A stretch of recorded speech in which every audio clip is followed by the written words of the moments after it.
Hi everyone, and welcome to today's Red Hat webinar. Before we get started with today's presentation, there are a few items to quickly mention. You should see a taskbar at the bottom of the screen. Each icon is assigned to a particular element of today's webinar. If you're not sure what the icon does, hover over the icon with your mouse and a box will appear to tell you the function. Also, next to the slides window, you should see a blank Ask a Question box that allows you to type a question. After you type the question, click Submit to send it to our presenters. Feel free to submit your questions throughout the webinar, and our presenters will address as many as possible following the presentation. You can submit any technical questions related to the webinar platform here. Please close down other browser windows or applications that might be splitting your bandwidth, including VPNs, as these might interfere with the audio or video stream. If you experience any connectivity issues, please refresh your browser. Today's session is being recorded, and all registrants will receive an email within 1 to 2 days of the event with a link to view this presentation on demand. Now I'm going to hand it over to today's first speaker so we can get started with the presentation. Hello and welcome. Thank you so much for joining us today. My name is Justin Nemers. I'm the product owner of Ansible by Red Hat, and I'm here to talk with you today about how, really a lot of things, but specifically how you can actually begin to kind of modernize your legacy environments and legacy application infrastructure to use more agile methodologies and agile infrastructure. There are a lot of kind of points of this that we're going to go into as we step through the presentation and discussion today. But one thing that I wanted to talk a bit about was that this is kind of more of an up-level presentation. So while we're not going to show any code snippets or do a demo today, really what I'm trying to accomplish is to tell a story about how you can begin to reuse and shift the use of a lot of your existing tools and processes such that you can drastically accelerate the types of things that you're doing within your organization today. So this is actually part of a series. So we're doing 3 of these, and right now we're on the kind of reddish bubble on the left about modernization. But there are going to be 2 other segments to this series about migration as well as optimization. Fundamentally, when we talk about modernization, I think the challenge for a lot of organizations is that they make the assumption that really this is a one-time thing where, oh, well, we need to modernize from environment A to environment B. Or, we need to automate this one process or do something with this one piece of the environment. But really, when you step back and actually look at just your IT organization as a whole, it would be great if you could just make these a one single point step in time. But the reality is that we all understand that there really is there's no way to accomplish that. There's no way to say, all right, well, I'm going to build this particular platform and then I don't have to touch it, because if you do that, you're going to end up in the same issue several years down the road of having to effectively modernize it all over again. So the thing that I want to call out, and we're going to talk a bunch about, of course, modernization in this particular talk, but as the series moves forward and we start to shift from the idea of modernization to how can you take your modernization efforts and begin to migrate to other environments, and then ultimately kind of optimize everything that you're doing to allow you to treat all of this much like a continuum. So the point that I definitely want to make very, very clear here is that we're not advocating trying to build to a single process or a single platform. Really what you have to do is look at your IT organization and look at your IT environment, your application environments, and realize that it very much is a continuum. There is certainly a starting point, but that end point really just loops back to the starting point again, and you continue to move forward. So keep in mind that that's kind of an overarching theme to the overall series that we're presenting, and I think it's an important one to think about in your own environments. And today in IT there are quite a number of themes that we're hearing a lot about. DevOps and Cloud, and specifically Cloud, of course, has been around for several years now. But it ultimately represents a seismic shift in how IT organizations are actually deploying applications and capability to their customers and lines of business. And DevOps has come around, I think, in many ways as a result of Cloud. And it doesn't necessarily mean Agile, and we'll talk a bit more about kind of what DevOps is and what DevOps isn't. But fundamentally, it really is a massive shift, a massive change from how IT organizations were used to working, that tended to be heavily siloed, tended to be, look, I'm only going to have to deal with the things that are right in front of me, and other people are going to do their work, and I don't really care what they do so long as I can do what I do. And that doesn't really fit nowadays in this new world order. Operational agility ultimately is absolutely required. You need to find ways to leverage automation in order to be effective either with your DevOps initiatives or your cloud initiatives. And operational agility, I think, is interesting because that's really ultimately what it is that we want to do here. People don't implement DevOps because it's the next new thing. They implement DevOps because the promise of it is that it's going to allow you to just be faster and move faster and perhaps innovate more rapidly. And there's this big misnomer and I think misaligned thought that says that you can't do DevOps in your existing infrastructure, that all of these efforts and initiatives have to be fully greenfield. And I think that that's unfortunate because there's a lot of benefit to kind of re-looking at your existing infrastructure, people and processes and teams and whatnot, and understanding that there absolutely are ways to benefit from DevOps-like agility without necessarily having to go full DevOps, if you were.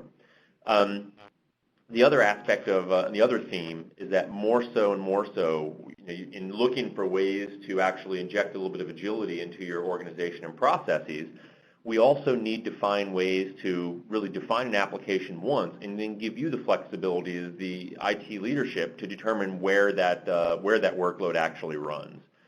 So this isn't, the way I would really kind of define this is we're talking about a scenario where the ultimate deployment architecture is really uncoupled from the application definition itself.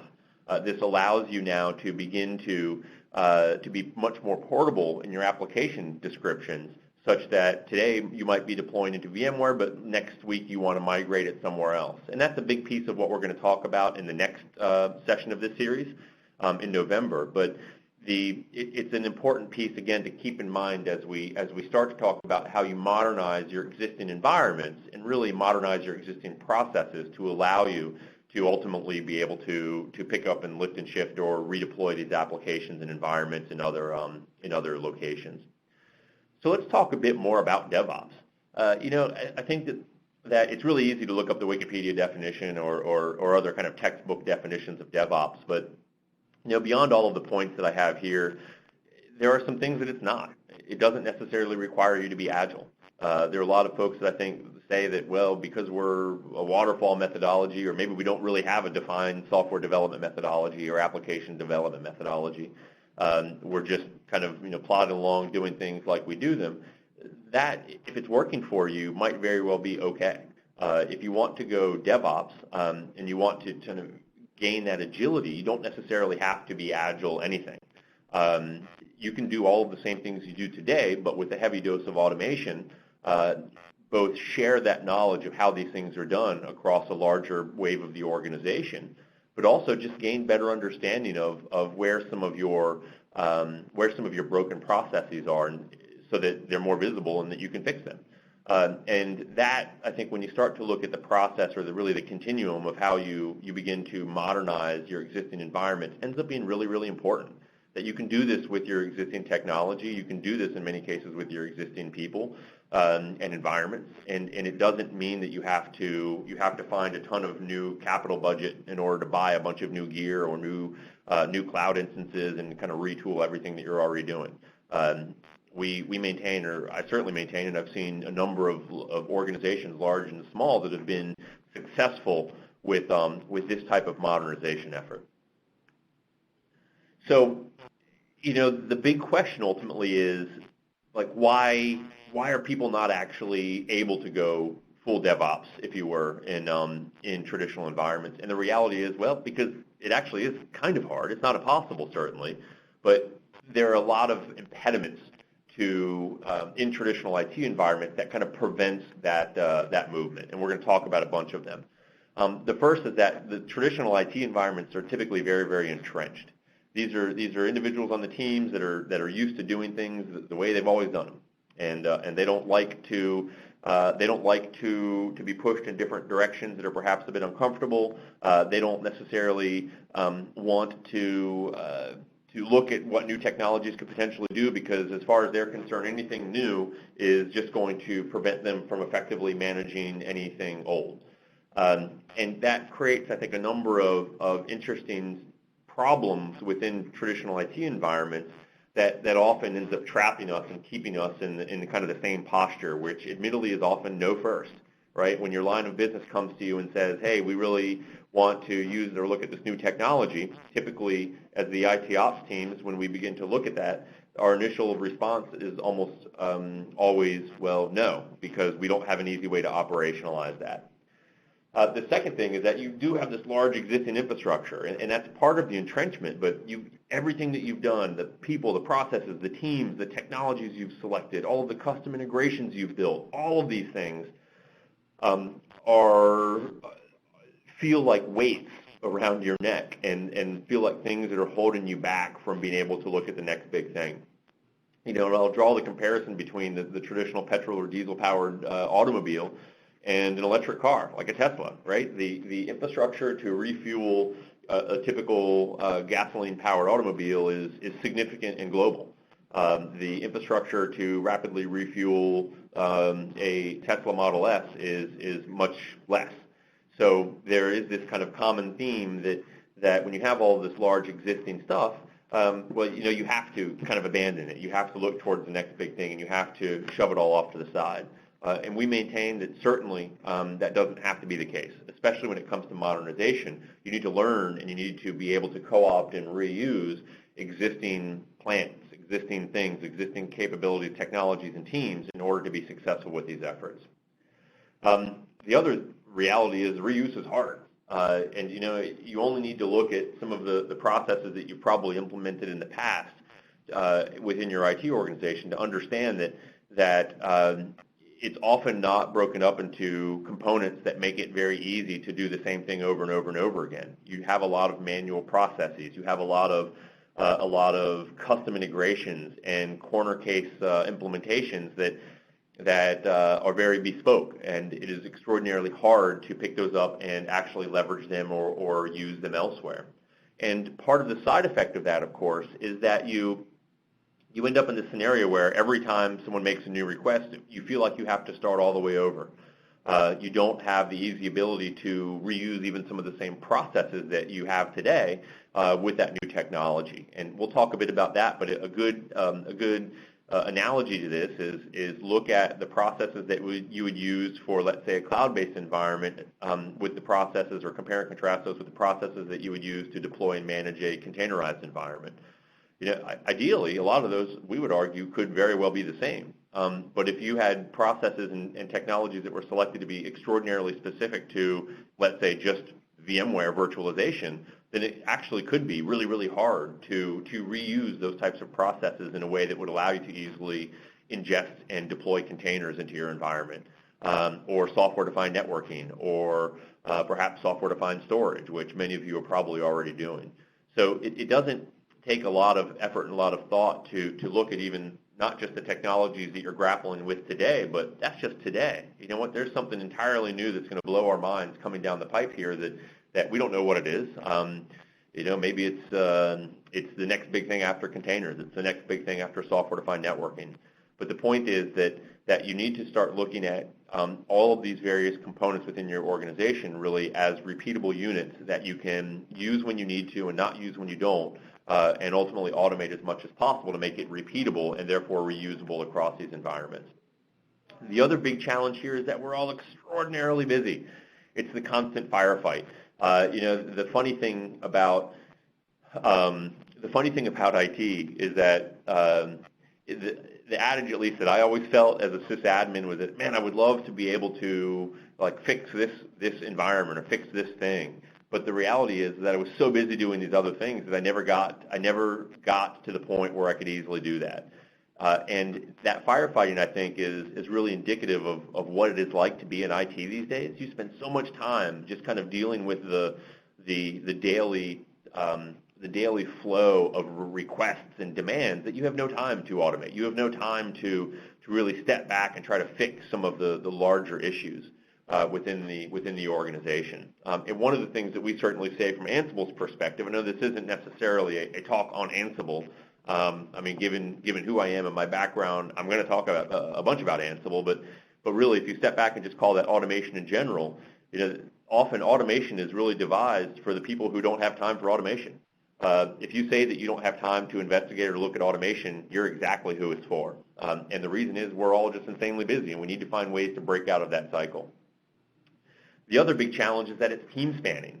So, one of the things that I think has proven out again and again and again in IT is that when you have a central team that is tasked with doing something that spans a lot of different teams, that immediately makes the effort that much more difficult to be successful with.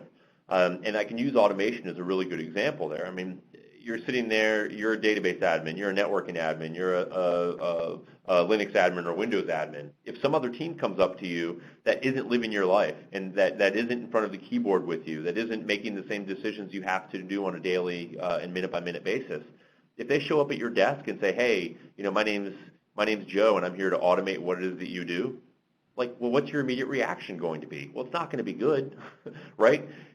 You're beyond being potentially concerned about your job, which we would argue you don't need to be, but beyond that, what do they know about what it is that you do? You don't have the trust in them. You don't have the confidence that they're going to be able to effectively do that. And that's where the team spanning aspect of DevOps becomes a real a threat, whether real or perceived, is irrelevant, but it in many cases is a threat that there might be some other person on some other team that's coming to your desk telling you what it is that you need to do, and that's weird, and it doesn't really fit well. So we need to find ways to more effectively span those teams and more effectively have those discussions, perhaps in a way that allows individuals to automate the types of things that they're doing and then begin to share those out. And we'll talk a bit about what that looks like. And then, of course, communication. Database admins speak a different language than network admins, than developers, than sysadmins, than Windows admins versus Linux or Unix admins. All of these people have their own nomenclature. They all have their own language. And the reality is that it's extraordinarily difficult to effectively describe what it is that you need these various teams to do and what it is that you need of your other teams. And I think when it really comes down to it, DevOps is about communication, right? It's about being able to effectively describe not just what it is that you're doing, but also be able to understand other teams and other people's descriptions of what it is that they do such that you could potentially repeat it. That doesn't mean that you need to necessarily have full, total, and complete understanding of the intricacies of what it is that they're doing, but that you have an easy way to simply describe and understand a description of a more complex process in the environment. And that's ultimately what I think Ansible can deliver there. But beyond that, a big piece and promise of automation in general is that it can really help bridge that communication gap in order to help you more effectively span teams, reuse a lot of existing capabilities, and kind of dig out from your existing infrastructure and existing entrenched ways of life. So I'll double down on my statement earlier where I said DevOps really needs automation. If you're looking to try to do DevOps from scratch and you're not heavily invested in automation, you're really starting off in the wrong direction. If you want to do DevOps in your legacy environment, you must absolutely include automation as a core linchpin in this particular process. You need to enable reuse. So these are using your existing teams, existing people, processes, and technology, but make those repeatable such that you can now begin to start to focus on other things. So instead of your staff provisioning VMs every day, for instance, you might be provisioning the same exact VM with automation. You might not change anything about your process. That's okay. What's important is that you remove manual tasks from the particular flow. And look, I understand, we understand, you understand. We all know that there's still going to be exceptions to this, so shoot for the 80%. Shoot for the type of process that 80+% of your actual workflows go through and automate that one. And if you could free up just that amount of time from your admins, I'm willing to bet that there's a lot other more valuable and more important things that they can do to help drive innovation within your business. Of course, when you enable reuse and you're leveraging these existing teams of people and technologies, you're increasing savings. And this isn't just time savings, although time often ends up being one of the big important aspects of it. But often you'll find pieces of redundant technology that you don't necessarily need. You might often find redundant processes that you don't necessarily need. And you're going to ultimately free up individuals to focus on things that are more important. Notice I'm not saying free up individuals, hard stop. We're not talking about staff reductions here. The reality is we can look at hundreds and hundreds and hundreds of automation customers, and nary a single one has actually let people go as a result of automation. In fact, what it's allowed them to do is make better use of the smart people they have to focus on really hard and interesting problems. And I think that's a huge promise of what it is we're talking about today. You need to span silos. So this is, again, empowering through communication the ability for different teams to reuse things that other teams have done. So this means that a developer is able to deploy a system in a manner that identical to how a sysadmin would do it because it's automated. They can look at these things. They can understand them. They can develop their own automation that describes how to deploy their application environment, and they can provide that to other teams, and other teams can read that. They can look at it. They can understand how to do that. And what that ultimately all does is it gives you this really powerful sense of repeatability. And when you can take a process and repeat it to infinity, that allows you, again, to just focus on things that are a bit more important, and it allows you to focus on the things that perhaps you couldn't automate as part of your as your first pass. So what that really ends up looking like is this. Again, I'm using Ansible as an example here because we think it's the best. But if you have something else, that's okay.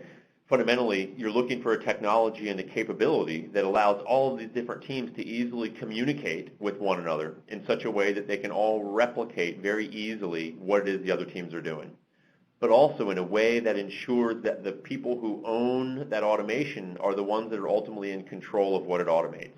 And I think that's a very, very specific and important point when you start to talk about how you can begin to modernize your existing processes in an existing environment. But in this particular example, all the way from dev test to perhaps your infrastructure outsourcers, your goal is to get all of these teams on the same page. And the way that you can do that either is to smash all of those teams together and throw all the people in the big pot and stir them around, or alternatively, you can give them a technology that allows them to easily communicate back and forth such that the development team are deploying instances into their development environment or perhaps vagrant on their laptop that are identical functionally to the systems that are being used by the operations team in production. It also means that when they write their application, they deliver it with a description that says this is how you deploy it. And that is something that the QA and actual production ops teams can take a look at, and they can play it out, they can test it, and they can validate that it will actually work. And so, on one fell swoop, without going to agile, without really drastically changing your organizational makeup, you've given your teams the ability to finitely control what it is that's being automated, but in a way that easily allows other teams to effectively replay that automation.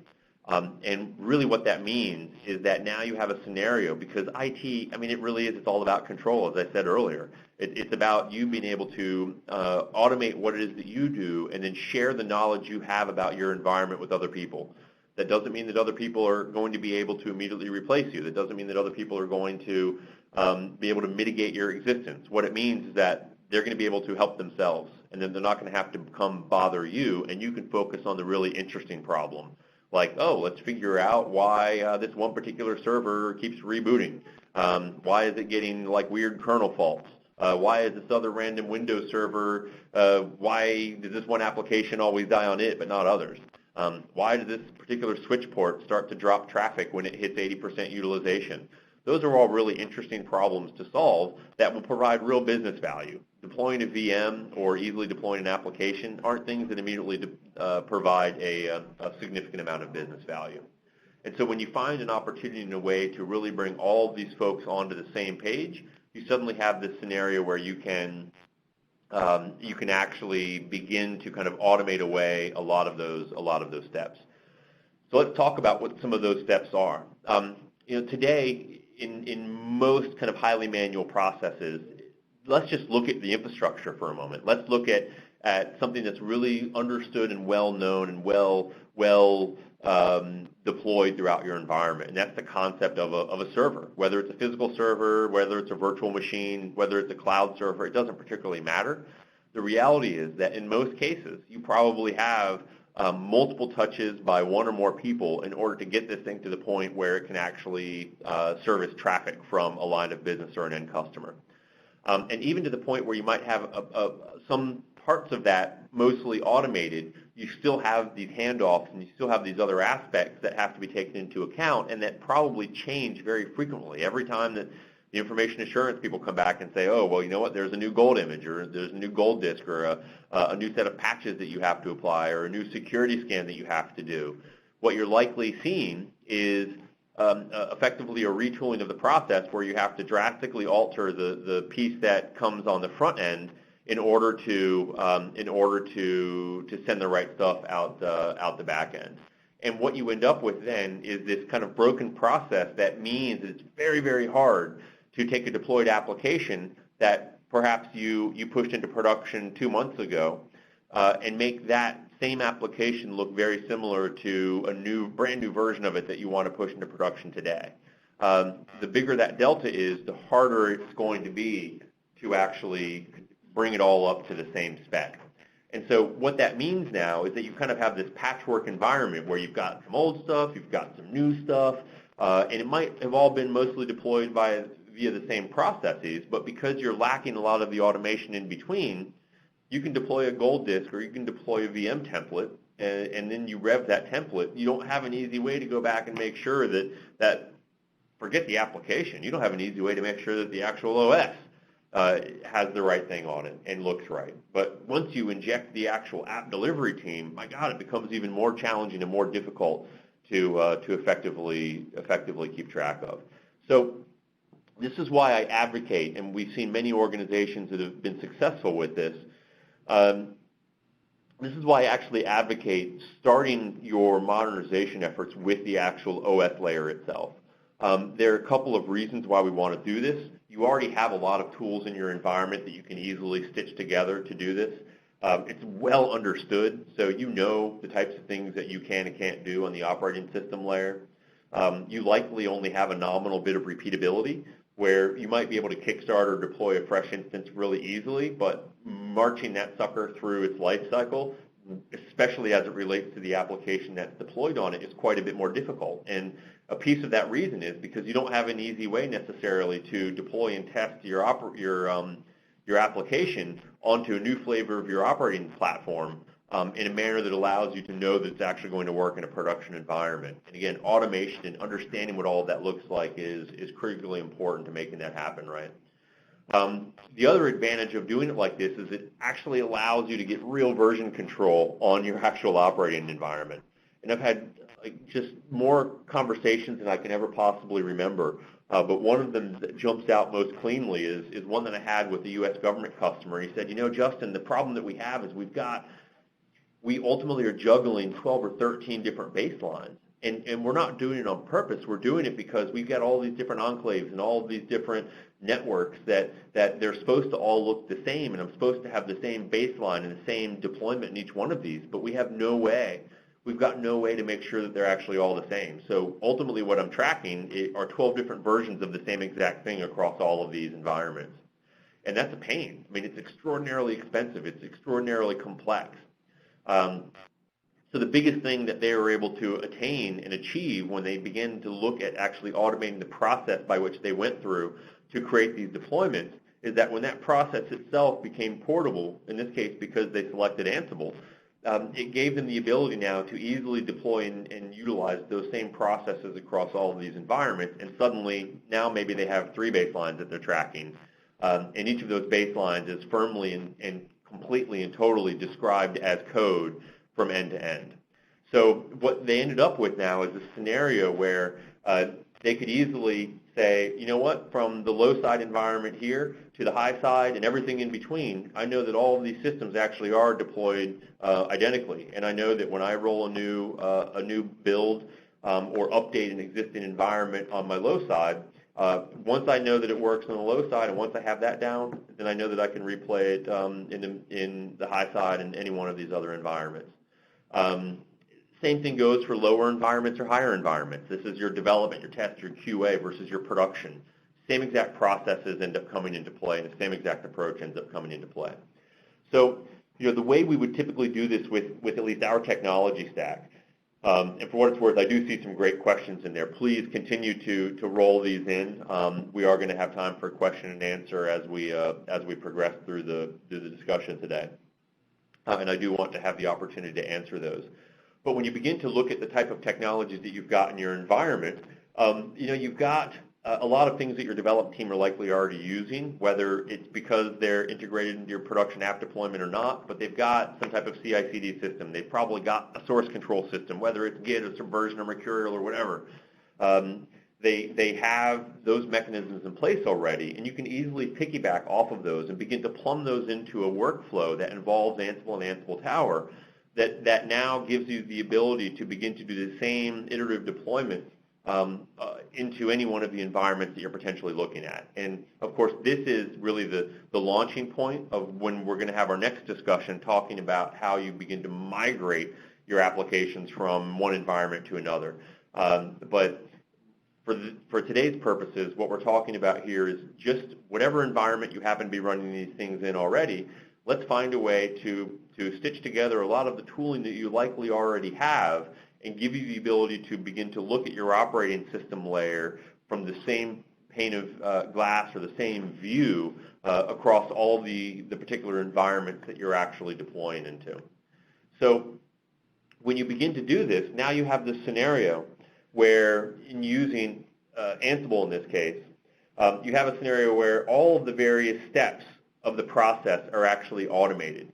And when you automate and describe that process using code, you can not only track that process using versioning, it gives you the ability to, with a single button, come out and say, all right, I know exactly what this definition is, and I know exactly how this is actually going to, play out as it progresses through the process in my environment. The other thing it allows you to do is get important buy-in from folks like the security management team or the information assurance team. One of the common complaints we hear about is, oh, well, you know what, like my IA team or my security team or my SecOps team, they've never bought into anything that is that we want to do from an automated capacity because they always want to actually manually touch these things. Well, you know what? If you can go to them with an automation language that they can not just understand, but they can read and they can see how it works and perhaps even have buy-in on how that's implemented in your environment, you now have the ability to gain their trust and gain their buy-in such that as part of the automated process, perhaps we're kicking them a report to say, hey, look, this system, after configuration, had this security baseline applied. Here's our SCAP scan to validate that all of the requirements that you put upon us were met. And now we're ready to hand this over to the app deployment team. So even if you just get up to the point of an approved server from SecOps that is ready to have the app delivery team manually deploy an application, think about the time that you've saved.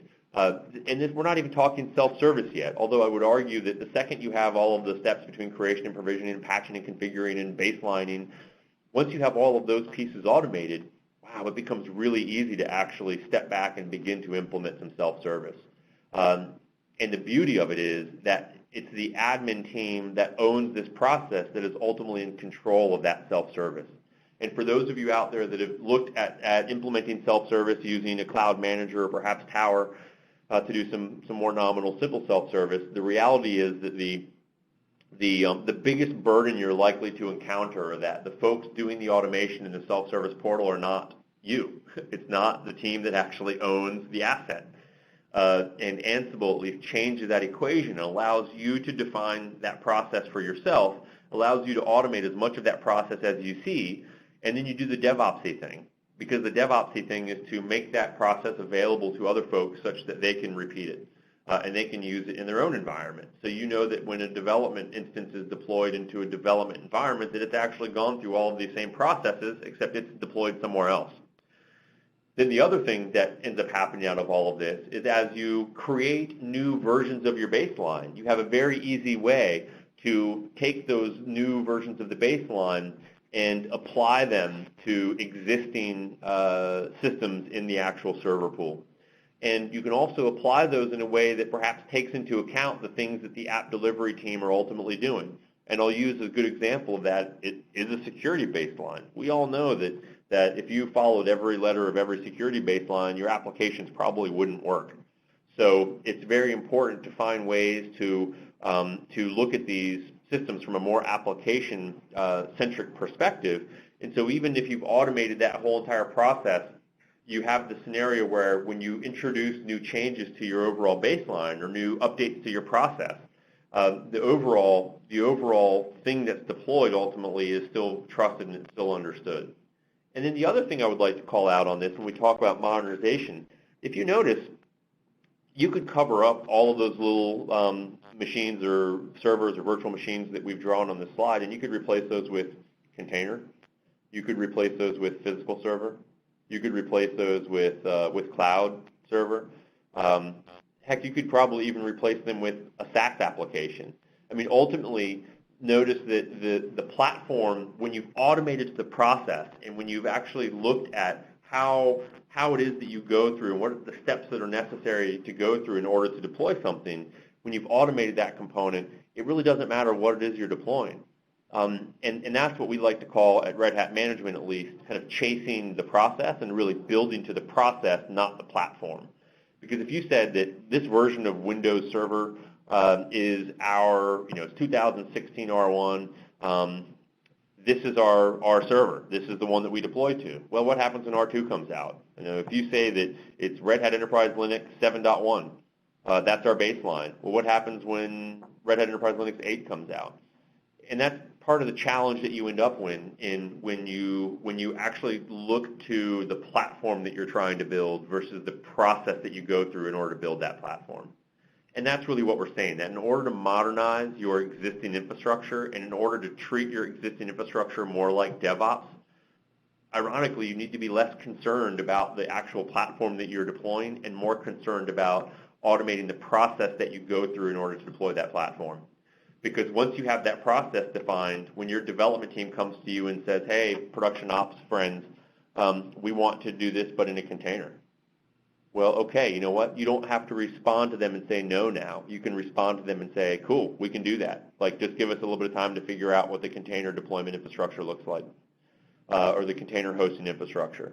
When they come to you and say, hey, we want to move this app to Amazon or Azure or any other cloud out there, you can say, great, I think we have a way for you to do that because you understand the process and that you've actually ultimately automated to the process.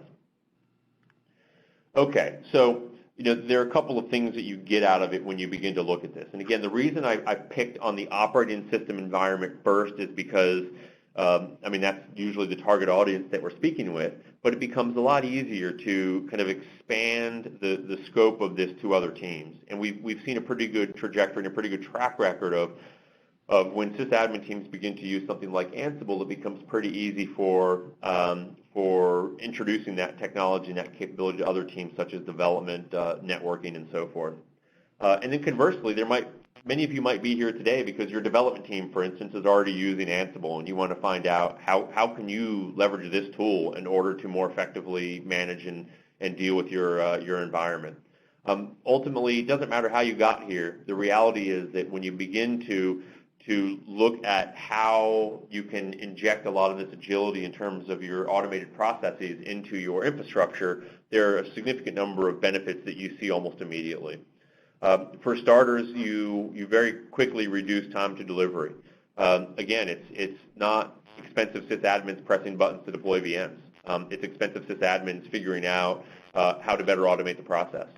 It's expensive sysadmins trying to figure out how do we operationalize container environments within our infrastructure? How do we make sure that we're meeting the security baseline perfectly? How do we do all of these things? That's the interesting problem. It also improves collaboration. So you have a scenario where, and we have a customer from Mike Regan from Splunk said it best. He said, the thing that we love about Ansible is that every time we're encountered with a really hard problem, we have to figure out how to solve it once. But once one guy on the team figures out how to solve it, he or she automates it with Ansible, and now everyone knows how to do it. So that collaboration is critical because it means that you're actually sharing knowledge across the team versus having a heroic scenario, right? And we all know it. You have that one, two, or maybe a small handful of the heroes on your team that they can do anything, anything that they set their mind to, and anything you need, they can put their nose to the grindstone and make it happen. The problem is, of course, that's not scalable. Those people burn out, they leave, they demand significantly more salary, and it causes us all, including that person, a lot of heartache. They have bad work-life balance. They generally are not particularly happy because they're always so busy. So find ways that they can use that work and make it easily available to other folks. Really awesome and powerful stuff. And then, of course, promote adoption. So this goes back to that point that I made earlier about why it's like so unbelievably important that your teams be actually involved in automation. At Ansible, at least, we say that automation is for everyone, and that's a call out to the point that people don't like to be automated, but people like to automate. So let the database admin automate what the database admin does. Let the sysadmin for Linux automate what the sysadmin does. Let the Windows admin for those environments automate their stuff. Let the network admin automate their stuff. And everyone's sharing those automations, and all of those automations are repeatable. So now you end up in a scenario where the people that need to be in control of those environments, i.e. your silos, are still in control of those, except they've really broken the barriers and enabled and fostered communication between those teams. So without any major organizational changes, without any major structural changes, what you've suddenly ended up with is a scenario where you've actually brought some of these teams together in ways that previously were not possible because they spoke different languages. You've promoted the communication. You've helped kind of destroy some of those organizational silos, figuratively, not necessarily literally, without having to go through a massive reorg. Now, certainly, we would be the first to say that culture is incredibly important in agility. Culture is incredibly important in DevOps. But the best way to change culture, even though culture itself is not about any number of tools, the right tools and the good tools certainly can help you shift and otherwise change your culture. So how do you get started? I've talked about a lot of challenges, and I've talked about a lot of barriers that are in your way that are preventing you from being successful with this. But we would say that when you approach this from an automation-first capacity, the path is right in front of you, and it's a whole lot easier than you think. Triple down on automation. The lowest common denominator is not always a bad thing, which is why I say start with the operating system environment, because you know what? You understand it. It's really, really well understood, and chances are you've got a significant amount of control over it.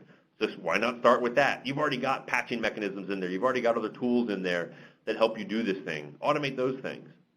The process itself is the security. Your security baselines are only as strong as they are manual. If you have a manual security baseline, it's not a good security baseline. You have to find ways to automate that because going through that process itself is what makes your environment secure. If you have good process but it is manual, sorry, not enough. Process really has to account for security at every step of the way, and it cannot be manual. It has to be ingrained into what it is that you're doing. It also allows you to unify that current build process. So you've got all these disparate tools out there, glue them together, make it a succinct flow. And again, you might find things in there and steps in there that you don't really need because you can accomplish them in one simple step.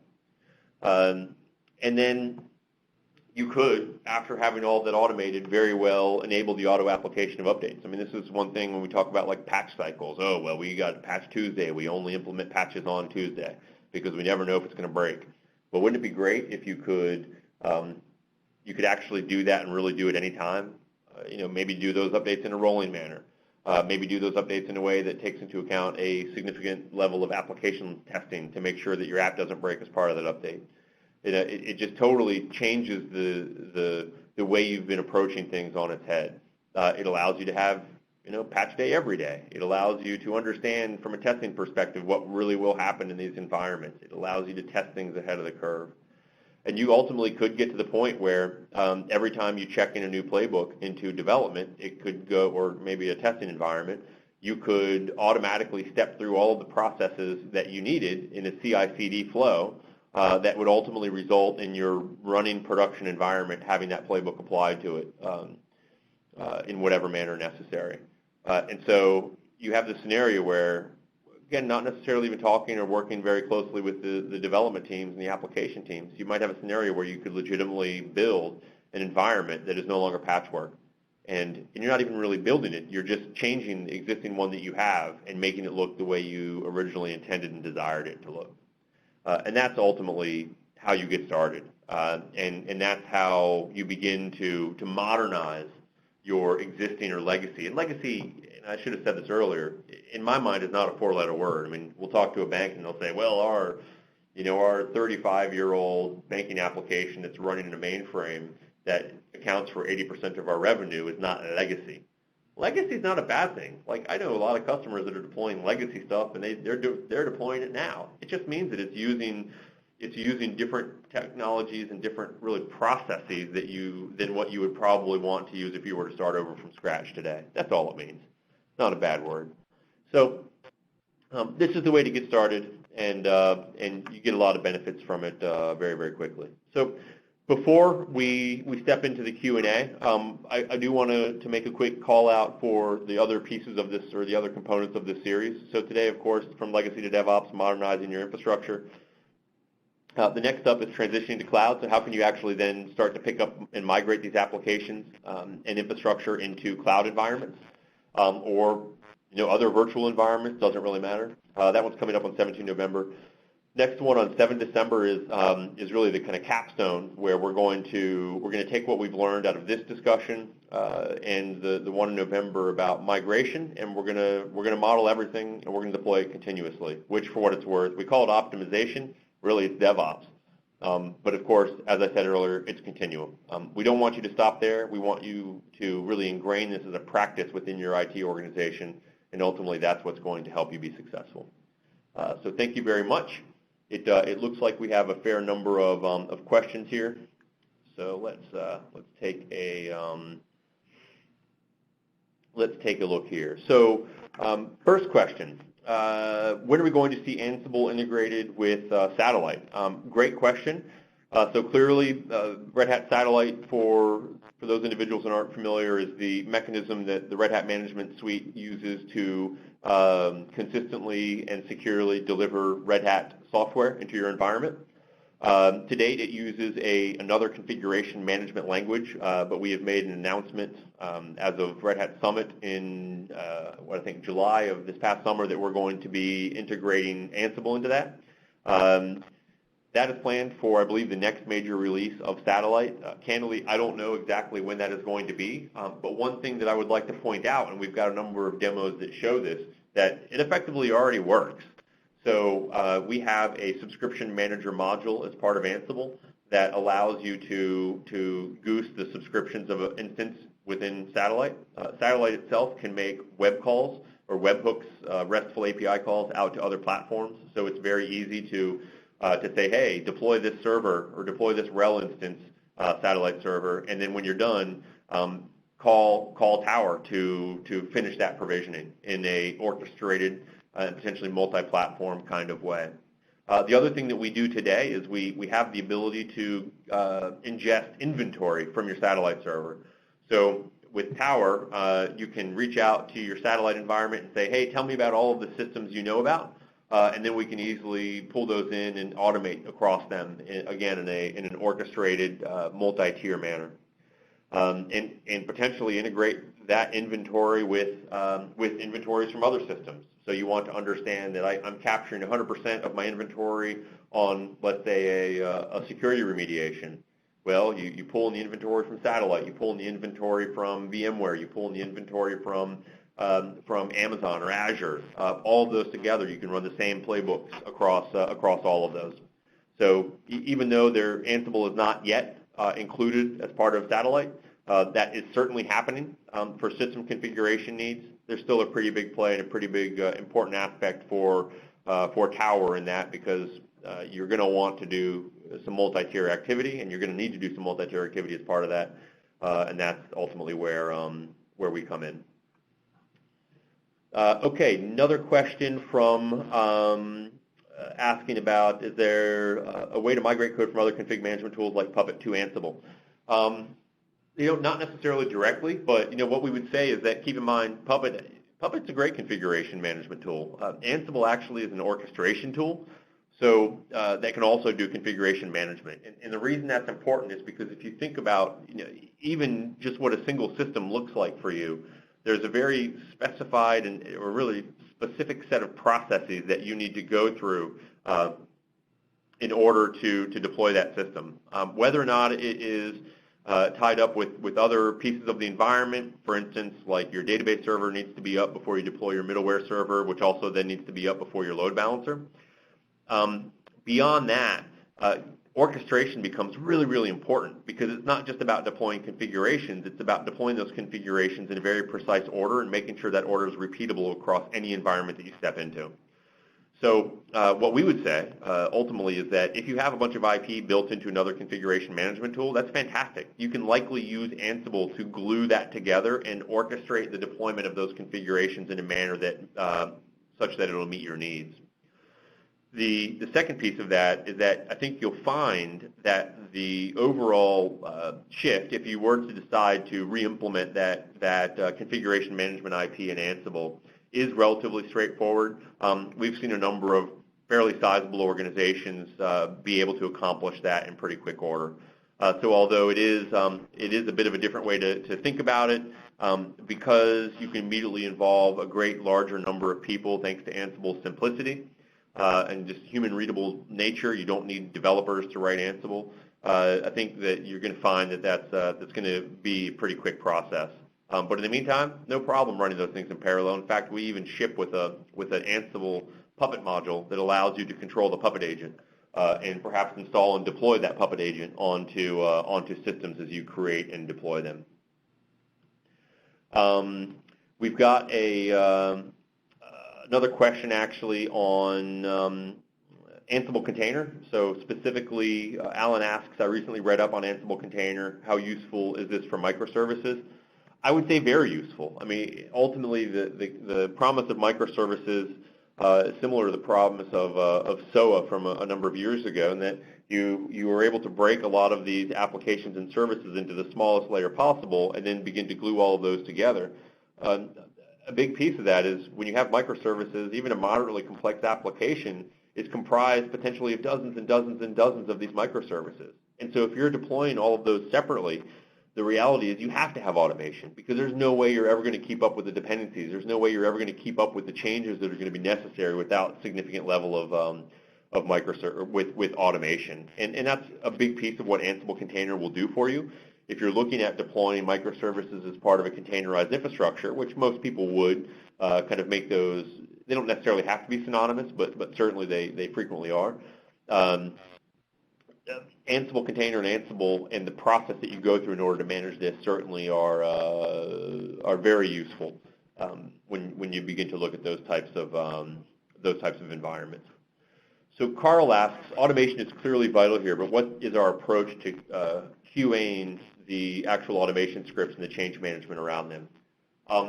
Great question. I mean, we certainly advocate for testing really at every level of the deployment. And this is where, when I talk about using automation as the glue to stitch together a lot of things that you're likely already doing in your environment, you can test your application infrastructure holistically in a very similar manner that you actually might do some level of unit testing or application level testing on its own. And in many cases, those test frameworks that you have are themselves automatable. So you have Selenium or similar tools. You have JUnit or, again, similar tools. And all of these things have either command line interfaces or APIs that you can easily call into. And as a result of that, you can easily just thread in your testing as part of that ultimate deployment. So when you check a new playbook into a test environment and you apply it as part of that application acceptance or rejectance, you can easily pass it through any number of additional tests that you would want, and you can make the appropriate decision based on the outcome of those tests.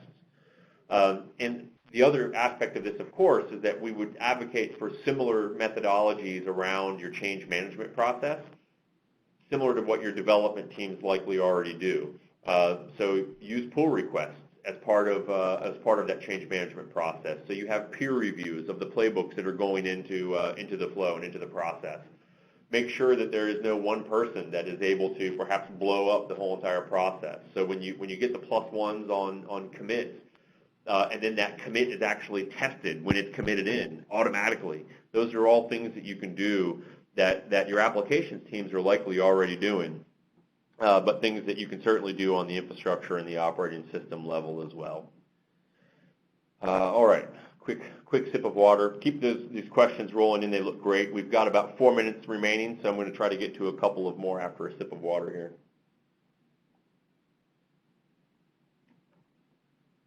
All right. So Jan asks, is it possible to update a Tomcat web app and modify the SQL schema of the app on a database server at the same time? Yeah, you certainly could. You could do both of those simultaneously. With the introduction of Ansible 2, we allowed you to alter the execution strategy, so you could absolutely have a block of Ansible playbook that would run in parallel. So, hey, simultaneously reach out to my Tomcat server and update it, as well as goose the actual schema. Of course, the reasons you would want to do that is because you would want it to be faster than not.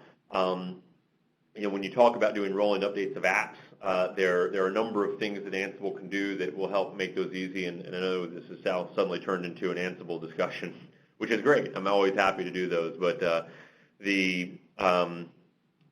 are a number of things like the serial flag that allows you to do some aspect of rolling update, and potentially, even though we don't call it a roll back, you would roll forward to just the previous version. And again, a lot of that certainly could be automated. Okay, so let's see here. What other questions do we have?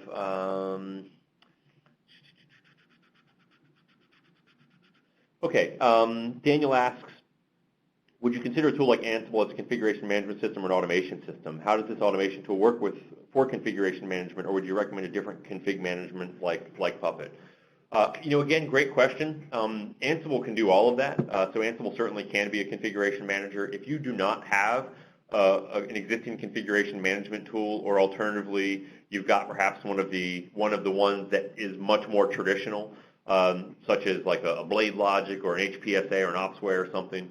A lot of those tools, they just haven't really fused all that well with new development methodologies and new deployment methodologies and new management methodologies. So in those particular cases, we certainly would advocate that you probably do want to look at making a jump, and Ansible would be a great tool. If you have nothing in your environment, absolutely, Ansible is going to be able to do everything on the configuration management front that you would want. But I'll kind of repeat a previous sentiment. So if you've already made a bet, if you've already made a decision on something like Chef or Puppet, well, that's great. You're more than welcome to continue to use that, and we're happy to help glue those configurations together in the order that you need. So I guess ultimately my answer to that question, Daniel, is it depends. If you need a configuration manager, we would love for Ansible to be that configuration manager. But really, it is ultimately an orchestration platform that happens to be able to do configuration management too. And then, the one other little call out that I would make there is if you're looking at higher level things in your environment like cloud management. Cloud management, and I started and built a cloud management company a number of years ago. I've spent a lot of time in that space. One of the common threads to all of the successful discussions and customer deployments that we had, the common thread was automation. That customers who were heavily automated, that had a high level of automation maturity in their environments, were much more easily able to implement cloud management. So I would just kind of keep that in the back of your head as you're looking through your modernization efforts. Often your modernization and digital transformation efforts involve something like cloud management, and automation is key to that. Anything that you need to do transformation-wise in your environment, automation is insanely important. Okay, we're at the top of the hour. Look, everyone, I really appreciate the time today. Again, huge thanks for Red Hat and the Ansible teams in giving me great things to talk about. Would love to hear from you. I'm easy to find in the Twitterverse and at Red Hat and whatnot. Check out the additional resources, sign up for the future webcasts, and I look forward to seeing you at a later discussion. Thank you so much.